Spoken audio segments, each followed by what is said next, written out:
किसानों के लिए क्या किया? 750 किसान हमारे शहीद करवा दिए और तीनों काले कानून लाए थे वापस लिए। फिर खिलाड़ियों पे बात करें, खिलाड़ियों को सड़कों पर घसीटने का काम किया। जवानों की बात करते हो, देश की सेना को तोड़ने का काम किया। 4 साल के लिए जवान लेके जा रहे हैं, वो नौकरी छोड़ छोड़ के वापस आ रहे हैं। मोदी की क्या गारंटी है? मोदी की गारंटी तो पिछले 10 सालों में लोगों ने देखी है। मोदी ने जो बोला वो झूठ बोला। दोस्तों नमस्कार, मैं हूं सुरेंद्र नैन और लोकसभा से जुड़ी हर खबर आपको दिखा रहे हैं। और इस वक्त हम हिसार लोकसभा के नड़वा विधानसभा में हैं और मेरे साथ कांग्रेस के वरिष्ठ नेता अनिल मान जी है। मान साहब, जिस तरीके से समय बहुत कम है, पूरा हिसार लोकसभा में आप जयप्रकाश जेपी के साथ घूमे और अब आपके हलके में किस तरह का समर्थन, किस तरह का कहीं आश्वस्त है जीत को लेकर? देखिए, जब से जयप्रकाश जी को टिकट मिली है और यहाँ से प्रत्याशी हुए हैं हमारे कांग्रेस के, तब से भरपूर जो समर्थन हमें मिल रहा है और एक तरफा लहर है जयप्रकाश जी की। अभी 5 बजे जो है प्रचार बंद हो जाएगा और ये देखिए जो भीड़ है, हजारों की तादाद में हर गांव में लोग आ रहे हैं, तो जीत निश्चित है जयप्रकाश जी। जिस तरीके के कहीं कि आपके चाय के कार्यक्रम थे वो कहीं कि जनसभाओं का रूप ले रहे हैं, इतने सारे लोग आ रहे हैं, लेकिन मैं बीजेपी की बात करूं, बावजूद इसके वो कहीं न कहीं कह रहे हैं कि जो लोग हैं, जो जनता है, वो कहीं कि मोदी की गारंटी पर मोहर लगाएगी, हरियाणा में 10 की 10 सीटें बीजेपी जीतेगी। उनको दावों को आप कैसे देखते हैं? नहीं, मोदी की क्या गारंटी है? मोदी की गारंटी तो पिछले 10 सालों में लोगों ने देखी है। मोदी ने जो बोला वो झूठ बोला, जो बोला वो किया नहीं। तो मोदी की अब कोई गारंटी नहीं, लोग विश्वास नहीं करे। ये किसान बहुल एरिया है और किसानों के साथ जो बीजेपी ने किया है उसका लोगों में बहुत बड़ा विरोध है, एंटी इनकम्बेंसी है सरकार के खिलाफ। और जयप्रकाश जी लाख वोटों से ज़्यादा जीत रहे हैं। आपने किसानों का जिक्र किया।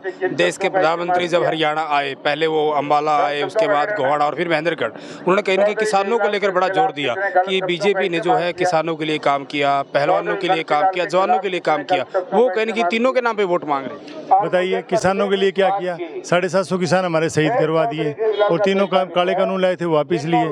फिर खिलाड़ियों पे बात करें, खिलाड़ियों को सड़कों पर घसीटने का काम किया। जवानों की बात करते हो, देश की सेना को तोड़ने का काम किया। 4 साल के लिए जवान लेके जा रहे हैं, वो नौकरी छोड़ छोड़ के वापस आ रहे हैं। तो मोदी की नीति अभी तक किसी पूरी दुनिया में, पहले तो हिंदुस्तान में ही समझ में नहीं आई थी, अब पूरी दुनिया में समझ में नहीं आ रहा कि ये करना क्या चाहते हैं। बीजेपी की कोई नीति नहीं है, कोई उनकी सोच नहीं है, आम आदमी के प्रति उनकी राय नहीं है, कोई अच्छी राय नहीं। मैं नहीं मानता। मैं बीजेपी के कैंडिडेट रणजीत चौटाला की बात करूं, वो तो लगातार जयप्रकाश जेपी जिस तरीके से वो इनकी जुबानी हमला करते हैं, इनको थापी मार बताते हैं, गद्दार बताते हैं, इस तरह की बातें इनके लिए कहते हैं। नहीं, वो तो देखो, छोटी राजनीति नहीं करनी चाहिए, किसी के बारे में छोटी बात नहीं बोलनी चाहिए। मैं इस बात को कंडम करता हूँ और उनको ऐसा नहीं बोलना चाहिए। वो जो हारता हुआ आदमी है वो कुछ भी बोलेगा, वो हार रहे हैं, वो इलेक्शन हार चुके हैं। वो अपना जो है, मतलब उनका जो अंदर से जो गलत बात निकले वो इसीलिए निकले कि वो हार रहे हैं। मैं अन्य 2 उम्मीदवारों की बात करूं, दोनों रीजनल पार्टियों से है, इनेलो जेजेपी, वो कहीं कि लोगों के बीच जा रहे हैं। ये कह रहे हैं कि बड़ी पार्टी को वोट ना दें, छोटी पार्टियों के कहीं के उम्मीदवारों को सांसद बनाकर भेजें ताकि वो आपकी आवाज़ उठा सके। जो बड़ी पार्टियों के चुने हुए नेता है वो कहीं कि बड़े नेताओं के दबाव में, कहीं केंद्र के दबाव में दब जाते हैं, आपकी बात नहीं उठा पाते। हम लोग यहाँ आपके बीच रहते, हमें जिताएं।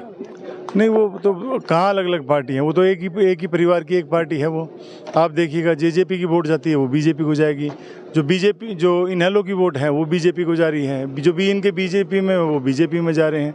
वो निर्दलीय थे तो बीजेपी में थे, तो ये बीजेपी की सेकंड पार्टी है, तो उसी पे ये काम कर रहे हैं और इनकी तो यही सोच है। बीजेपी की ये बी टीम है और बी टीम जो बन के काम कर रही है। चौटाला पार्टी आज बीजेपी की बी टीम है। शुक्रिया मान साहब बात के लिए। तो ये थे कांग्रेस के वरिष्ठ नेता अनिल मान, जिनका साफ तौर पर कहना है कि ये इनके जो कैंडिडेट है कांग्रेस के जयप्रकाश जेपी, उनकी जीत को लेकर आश्वस्त हैं। और दूसरी बड़ी बात, इन्होंने इनेलो और जेजेपी को बीजेपी की बी टीम बताया है। और जिस तरीके से चौधरी रणजीत सिंह चौटाला जयप्रकाश जेपी को लेकर जो भी कहीं के बयान देते हैं, तो इनका कहना है कि उनकी बौखलाहट है और उनको हार कहीं की नज़र आ रही है इस तरीके की, इसलिए वो बातें कर रहे हैं। लेकिन आखिर आपको क्या लगता है, इस बार हिसार लोकसभा से कौन जीतने वाला है? कमेंट करके अपनी प्रतिक्रिया जरूर दें।